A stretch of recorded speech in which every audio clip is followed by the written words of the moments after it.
pozdravljeni na novinarski konferenci. 5 poslancev Slovenske ljudske stranke je želelo še par besed spregovoriti v zvezi s včerajšnjim glasovanjem v Državnem zboru na seji pri glasovanju za mandatarja. Namreč veliko je bilo špekulacij, različnih interpretacij in tako naprej. Zato smo sklicali danes to novinarsko konferenco, da bi lahko osebno poslanci tudi malo več povedali o včerajšnjem dogajanju. Pa bi prosil kar gospoda vodjo poslanske skupine Slovenske ljudske stranke, gospoda Franca Bogoviča, da odpre, potem bodo pa spregovorili tudi vsi ostali. Dobar dan, pozdravljeni, hvala za udeležbo in naj v uvodu povem, da sicer je 6 poslancev poslanske skupine Slovenske ljudske stranke, gospod Radovan Žerjav je namenoma ostal danes v svoji pisarni in želel v sami povedal to, kar se včeraj dogajalo, glede na to, da so bile različne interpretacije in da se je govorilo o tem, da smo poslanke in poslanci včeraj glasovali po strankarskem diktatu, ne po svoji vesti in pa po svoji volji. V poslanski skupini Slovenske ljudske stranke imamo več čas govoriti enotno stališče, da Slovenska ljudska stranka ne vstopi v vladno koalicijo z gospodom Viktorom Jankovićem s Pozitivno Slovenijo. To soglasno podporo, temu stališču smo dobili soglasno podporo na glavnem odboru Slovenske ljudske stranke 13. decembra in tudi v nadaljevanju, ko smo dvakrat obiskali gospoda Jankovića, takrat še na magistratu 12. decembra, pa tudi 20. decembra smo mu jasno povedali, da Slovenska ljudska stranka bo sodelovala konstruktivno kot opozicijska stranka, kolikor bo sestavil vlado, da bomo ključne projekte podprli, da pa ne želimo vstopiti v to vlado. To stališče smo isto povedali tudi predsedniku Turku, kjer sva z gospodom Presečnikom 27. decembra bila na obisku in tudi po padcu te ideje o vladi narodne enotnosti 3. januarja smo bili vsi enotni, da je prav, da gospod Zoran Janković čim prej dobi možnost, da sestavi to večino, s katero bi bil imenovan za mandatarja in kasneje tudi vlado. Glede na to enotno nasprotovanje tej podpori, nihče od nas v naši poslanski skupini ni nikoli pomišljal o tem, da bi imel kakšno drugačno stališče in da bi drugače glasoval, kot smo se pogovarjali. In kot veste, vsi je dan pred samim glasovanjem kandidat za mandatarja zatrjeval, da ima 46 do 48 glasov poslank in poslancev.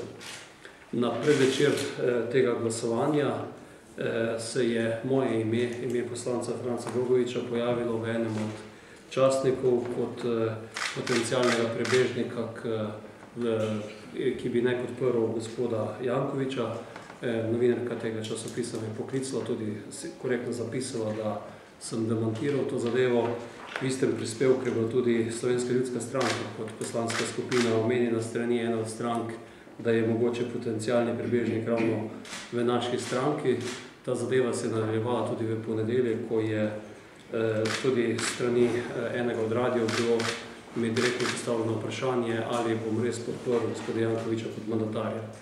S tem, da sem imel ta pogovor tako za novinar kot tega časnika, sem dan večer pred glasovanjem seznanil tudi predsednika stranke, gospoda Žerjava, in mu sam osebno takrat povedal, da glede na ta klic in tudi zapiske sem ga potem videl pač na spletu, kjer je bilo moje ime omenjeno, da nikakor ne želim včerajšnji dan vstopiti v volilno skrinjico oziroma iti na to tajno glasovanje, kajti nikakor si nisem želel privoščiti tega, da bi v primeru izvolitve včeraj gospoda Jankovića kdorkoli dvomil o tem, ali sem glasoval po svoji vesti, volji, tako kot sem javno govoril, ali pa je tu šlo za kakšen 45-46 glas, to, kar je bilo ves čas v obtoku. Nikakor se nisem dovolil tega, da bi me kdorkoli v slovenskem političnem prostoru, sled teh manipulacij, ki so se včeraj odvijale, poimenoval, da sem ta prebežnik, prestopnik na tej politični sceni. Tudi, ko smo včeraj zjutraj se tu v teh prostorih dobili poslanska skupina, sem to omenil tudi kolegom, ki so to ob meni in jim povedal svojo odločitev.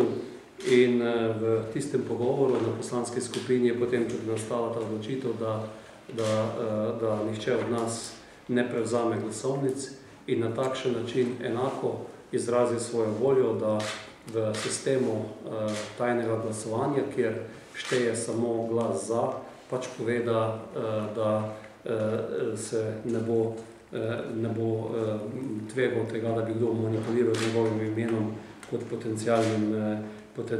tistim potencialnim izigralcem neke odločitve in pa te volje, ki smo tu izrekli. V tej zadevi je zelo zanimivo tudi to, da je včeraj se dogajalo tudi to, da je naprimer poslanec Gašper Mišič med samo sejo ves čas zatrjeval, da je 48 glasov. Zanimivo je tudi to, da je v časopisu danes enem časopisu zapisano sledeče, bom kar citiral, ker je tajno glasovanje, bi bilo pravilno, da se vsi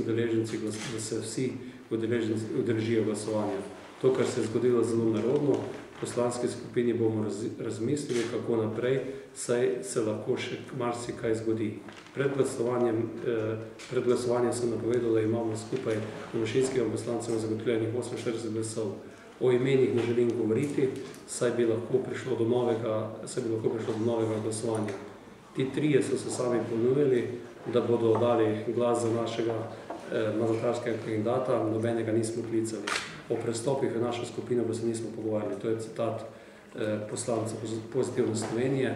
Pomenljivo je tudi to, da je tudi mandatarski kandidat po glasovanju gospod Virant dejal, da je s tem, ko poslanke in poslanci nismo glasovali, so mi bili odvzeti 3 glasovi podpore.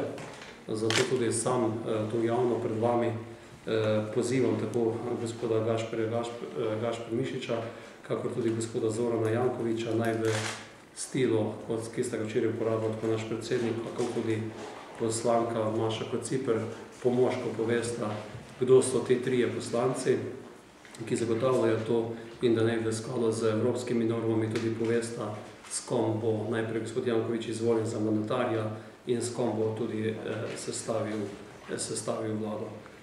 S tem, ko še enkrat ponavljam, mi smo s tem, da nismo šli dvigniti glasovnic, zelo jasno izrazili voljo, da glasujemo in da se nismo zato, da bi gospod Jankovič dobil ta mandat. Glede na te manipulacije, ki so bile v prostoru včeraj, smo pa ocenili, da je to edina možnost, da lahko tudi javno, transparentno pred slovensko javnostjo zavarujete, če hočete, svoje dobro ime in pa tudi ne postanemo predmet kakršnih koli političnih ali siceršnjih korupcij v tej državi, ki so bile včeraj večkrat omenjene. To smo želeli danes tudi jasno stopiti pred vas in pa predvsem poudariti to, da to ni bilo v Slovenski ljudski stranki iza tega nobenega političnega diktata predsednika, ampak je bila to svobodna odločitev in volja slehernega od nas. Hvala lepa, gospod Bogovič. Preden preidemo na vprašanja, bom dal besedo tudi vsem poslancem, da povsem nakratko svoje stališče do tega povejo, pa bi še začel kar z gospodom Jakobom Pasečnikom.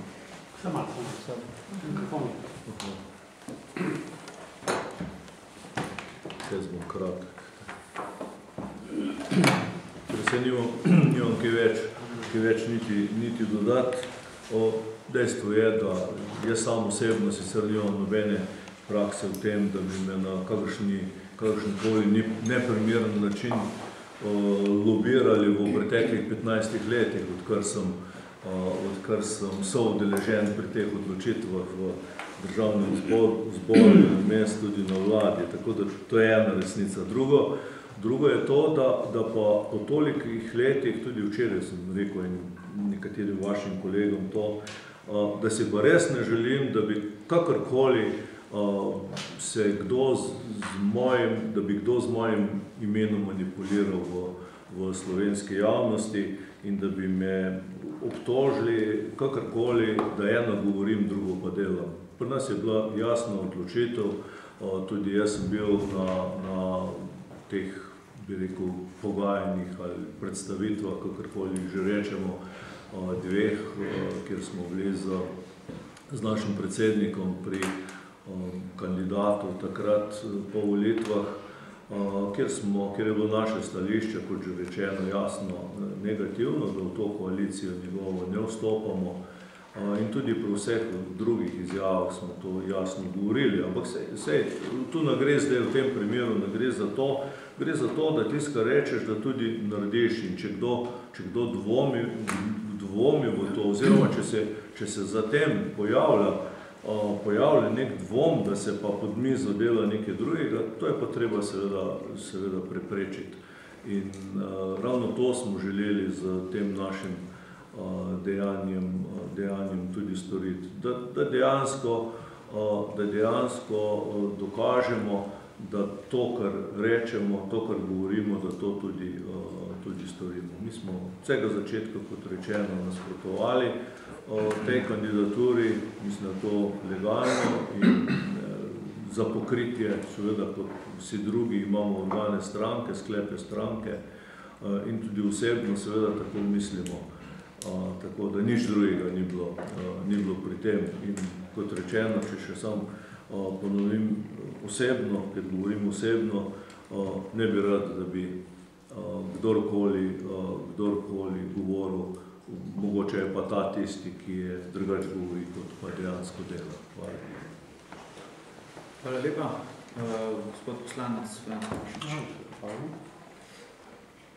Najprej delo, potem govorenje. Torej, lep pozdrav, tudi z moje strani.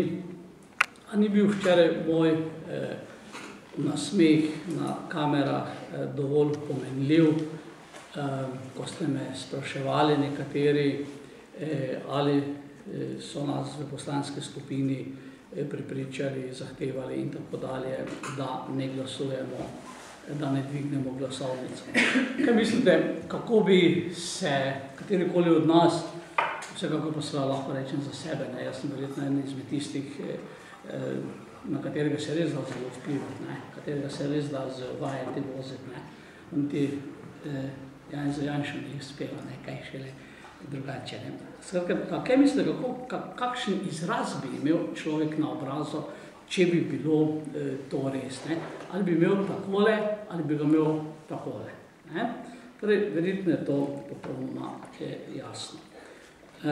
Sami smo se tako odločili in to je bila naša odločitev. Še toliko bolj, ker je bilo za moje pojme nepojmljivo, da mandatar in če bi se bil izvoljen danes torej predsednik vlade, govori nekaj ur ali pa tako rekoč nekaj minut pred glasovanjem, da ima zagotovljene glasove in če jih ima, potem vse v tistem trenutku pred glasovanjem, tisti, ki ga bi podprl, bi seveda korektno, jasno moral vstopiti, reči, se pač tako odločil in pojasniti slovenski javnosti.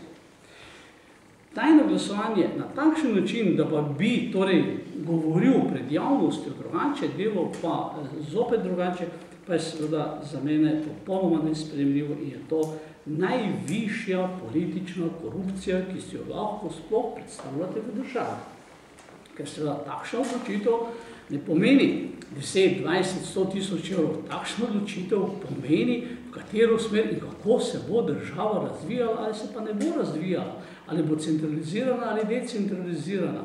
Ali bomo imeli delovna mesta, jih ne bomo imeli. Skratka, to so seveda pomembne stvari, zato so za mene to najhujša koruptivna dejavnost, politična koruptivna dejavnost.